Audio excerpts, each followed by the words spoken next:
शिष्य को गुरु का मिलना जितना दुर्लभ होता है, उससे भी ज्यादा दुर्लभ गुरु को शिष्य का मिलना होता है। मैं बार बार कहा करता हूं कि प्यासे को पानी की जरूरत तो होती ही होती है, लेकिन ये बात भी समझना होगा कि जितनी प्यासे को पानी की जरूरत होती है, उतनी ही पानी को भी प्यासे की जरूरत होती है। प्यासा हो और पानी ना मिले तो बात आगे नहीं बढ़ेगी, और पानी हो लेकिन उसे पीने वाला कोई ना हो तो पानी का भी क्या महत्व। शिष्य को गुरु की आवश्यकता होती है। शिष्य का मार्ग गुरु के माध्यम से ही आगे बढ़ता है, लेकिन गुरु को अपनी परंपरा आगे बढ़ाने के लिए शिष्य की भी जरूरत पड़ती है। ज्ञान सागर जी महाराज वयोवृद्ध थे, ब्रह्मचारी विद्याधर जी युवा थे। विद्याधर जी के मन में योग गुरु को पाने की तड़फ थी, तो वृद्धावस्था में पहुंचने पर योग गुरु को, ज्ञान सागर जी को सुयोग शिष्य पाने की भी जरूरत थी। शास्त्रों में हम और आप पढ़ते हैं, आचार्य धरसेन स्वामी जी जब वृद्धावस्था में पहुंच गए और समाधि संलेखना का उनका समय आया, तो उन्हें ये चिंता हुई कि अब हमारा ज्ञान हमारे साथ ही न चला जाए, बल्कि यह ज्ञान परंपरा के रूप में आगे बढ़े। उन्होंने संदेश भिजवाया। मुनियों के सम्मेलन में उनकी खबर पहुंची। वहां के आचार्य महाराज ने 2 योग शिष्यों के लिए विहार कराया। धरसेन स्वामी उर्जयंत गिरी गिन्नार पर्वत की चंद्र गुफा में निवास करते थे। महिमा नगरी आंध्र प्रदेश से वो 2 मुनिवर विहार करते करते गिन्नार पर्वत तक पहुंचे। रात्रि के पश्चिम प्रहर में निद्रा के समय उन्हें स्वप्न में 2 युगल बैल दिखाई दिए। शुभ्र युगल वृषभों को देख करके उनकी नींद खुल गई। उन्होंने अनुमान लगाया और जयदु सुध देवता शब्द का उच्चारण किया।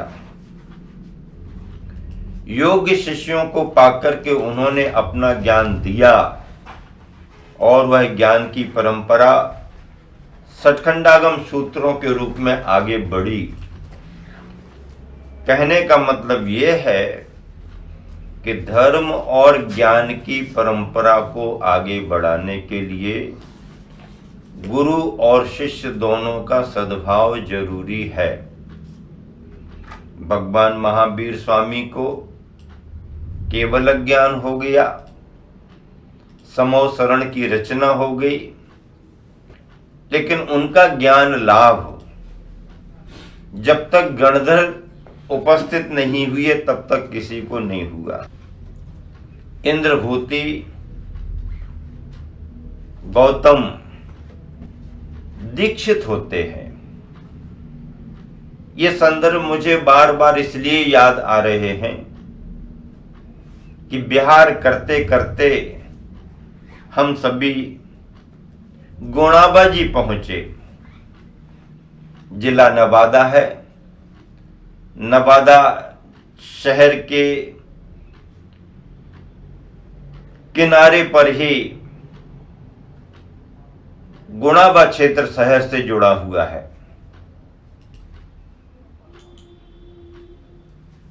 भगवान महावीर स्वामी के प्रथम गणधर इंद्रभूति गौतम स्वामी को केवल ज्ञान प्राप्त हुआ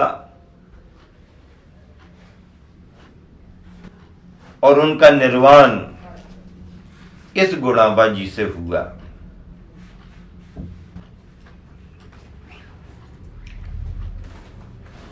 इस गुणाबा जी में आकर के चर्या तो संपन्न की ही गई, पीछे पीछे विशाल आरिका संघ का भी आगमन हुआ। आरिका गुरुमती, दृढ़मती जी आदि 47 आरिकाएं, अनेक बहनें और विहार कराने वाले श्रावक श्राविकाएं, ब्रह्मचारी भाई इस तरफ से लंबा विहार करते हुए मध्य प्रदेश से उत्तर प्रदेश आकर के और बिहार में प्रवेश करते हुए, विहार करते हुए आरिका ऋजुमती माता जी का संग 9 पिच्छिकाएं, 9 आरिकाएं आज विहार करते हुए गुणाबा जी में भी प्रवेश की। इतना विशाल आरिका संघ और मुनि संघ सभी की आहारचर्या गुणाबा जी क्षेत्र पर संपन्न हुई। मौसम काफी ठंडा था। प्रातः काल की स्थिति तो ये थी कि गहरा धुंध छाया हुआ था और रात भर की नमी के कारण जो ओस गिरी वृक्षों के नीचे टप टप हो रहा, सड़कें रास्ते गीले थे। सुबह से ये लग रहा था कि आज बिहार कैसे होगा। निर्धारित समय पर जिनेंद्र भगवान का अभिषेक संपन्न किया गया। मूलनायक कुंथुनाथ भगवान का अभिषेक करके ब्रह्मचारी भाइयों ने शांति धारा संपन्न की। शांति धारा के मंत्रों का उच्चारण किया गया। विश्व शांति की कामना से शांति धारा संपन्न हुई और इस तरह मार्गदर्शन और प्रेरणा देते हुए सभी श्रावकों को धार्मिक संस्कारों में जोड़ा गया। ऐसे ही धुंध और कोहरे में आरिका संघ ने विहार किया। विहार करके संघ का आगमन हुआ। जैसा कि विधि विधान है, आरिका संघ ने वंदना की, परिक्रमा लगाई। थोड़ी देर धार्मिक चर्चा और आहारचर्या के लिए सब भी उठे।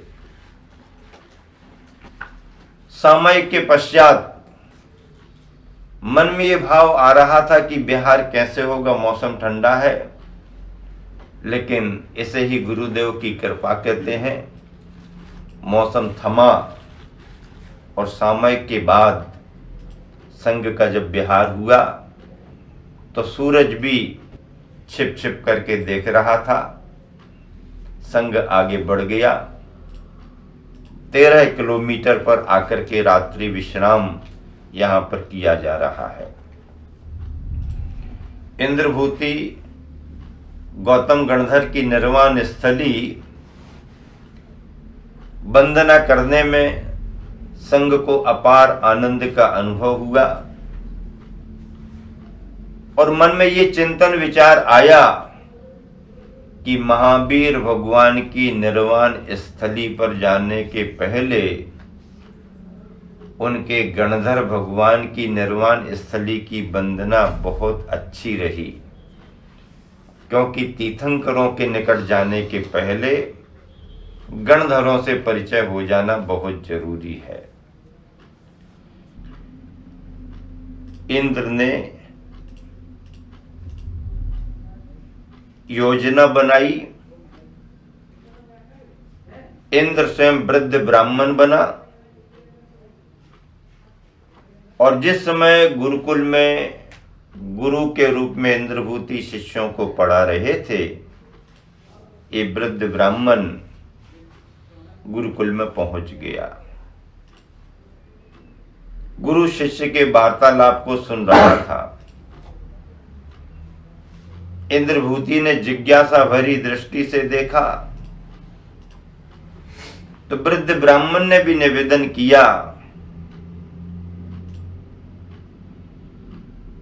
कि आप बड़े विद्वान हैं, आपको बहुत ज्ञान है। मेरे मन में कुछ प्रश्न उठ रहे हैं जिनका समाधान मैं प्राप्त नहीं कर पा रहा हूं। कृपया करके आप हमारे प्रश्नों का समाधान करें। तुम कौन हो, कहां से आए हो, क्या प्रश्न है तुम्हारे, किन से पढ़ा है तुमने, पहले ये बताओ। तो उसने कहा, मैं वृद्ध ब्राह्मण हूं, मेरे गुरु महावीर हैं, मैंने उनसे पढ़ा है, लेकिन अभी वो मौन लिए बैठे हैं और मेरे मन में प्रश्न उठ रहे हैं, तो मैंने सोचा कि आपसे ही इनका समाधान कर लिया जाए। अच्छा, महावीर के शिष्य हो तुम? उन्हें भी ज्ञान नहीं है तो तुम्हें ज्ञान क्या होगा?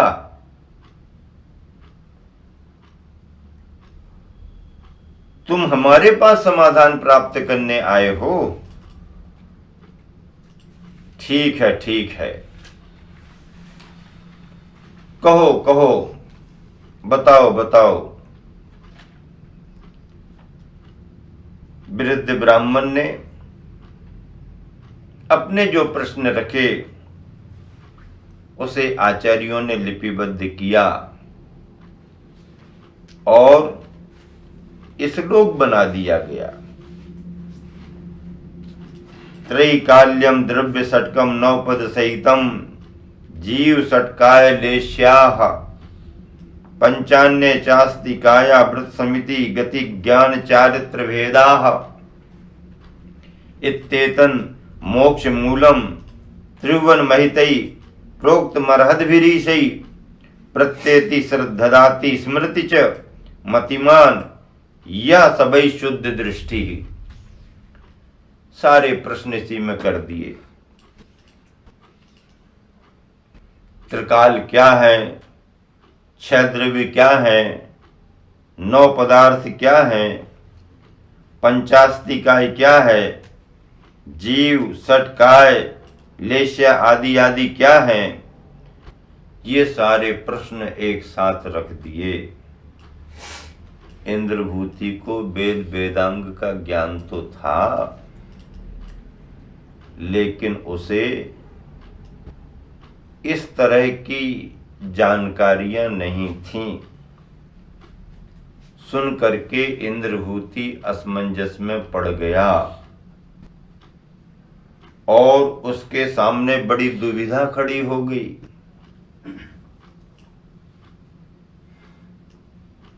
अगर ये कहें कि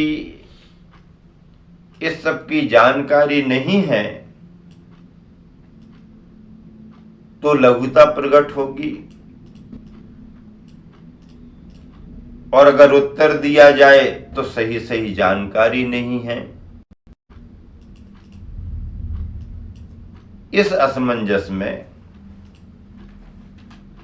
अपनी कमी को छिपाते हुए इंद्रभूति ने कहा कि अरे वृद्ध ब्राह्मण, तुमने किसे अपना गुरु बना लिया और तुम्हारे गुरु ने तुम्हें क्या क्या पढ़ा दिया है? तुम्हारे प्रश्न ही बड़े अटपटे हैं। सुनो सुनो, अब तुम्हारे को क्या उत्तर दूं? तुम्हारे गुरु को ही समझाने का मन हो रहा है कि अपने शिष्यों को सही सही तो पढ़ाया करो। इंद्र तो यही चाहता था।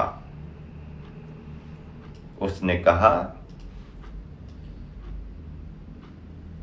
आपने सही सोचा। अगर आप मेरे गुरु को ही समझाना चाहते हैं तो बहुत अच्छी बात है।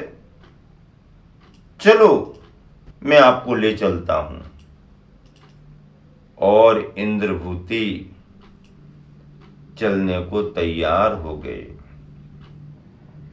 मन में बड़ा द्वंद्व था इंद्रभूति के। मन में बड़े ऊहापोह की स्थिति थी इंद्रभूति के। क्यों? क्योंकि उन्होंने ये सब पहली बार सुना,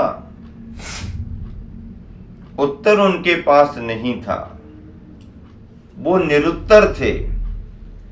लेकिन अपनी अज्ञानता को बताना भी उन्हें ठीक नहीं लगा, उसे छिपाना ही उन्हें उचित लगा। और अभिमान के वशीभूत वह महावीर से ही वार्तालाप करने के लिए आगे बढ़ गए। फिर क्या होता है, इंद्र तो ये चाहता ही था। जैसे जैसे आगे बढ़े, समोसरण के निकट पहुंचे, मानस स्तंभ को देखा। मानस स्तंभ को देखते ही उनका मान स्तंभित हो गया, मान गलने लगा, अंतर का भाव जागृत हो गया और उनका मिथ्यात्व टलने लगा। सम्यक्त्व की किरण, सम्यक्त्व का प्रकाश फैलने लगा। और देखते ही देखते जैसे ही वो आगे बढ़े, तीर्थंकर भगवान महावीर स्वामी का दिव्य परम औदारिक शरीर प्रशांत मुद्राय दिगंबराय वीतराग मुद्रा को देखा तो एक साथ रत्नत्रय की योग्यता प्रकट हो गई। और उन्होंने वर्धमान महावीर स्वामी की स्तुति करते हुए और पंचमुष्टि केसलुंच कर लिए। वहीं पर वो दीक्षित हो गए। दीक्षित हो गए, बस फिर क्या था, रत्नत्रय की मूर्ति, परम तपस्वी, परम ज्ञानी, परम पद को प्राप्त करते हुए इंद्रभूति निर्ग्रंथ मुनि बन करके गणधर पद पर आसीन हो गए।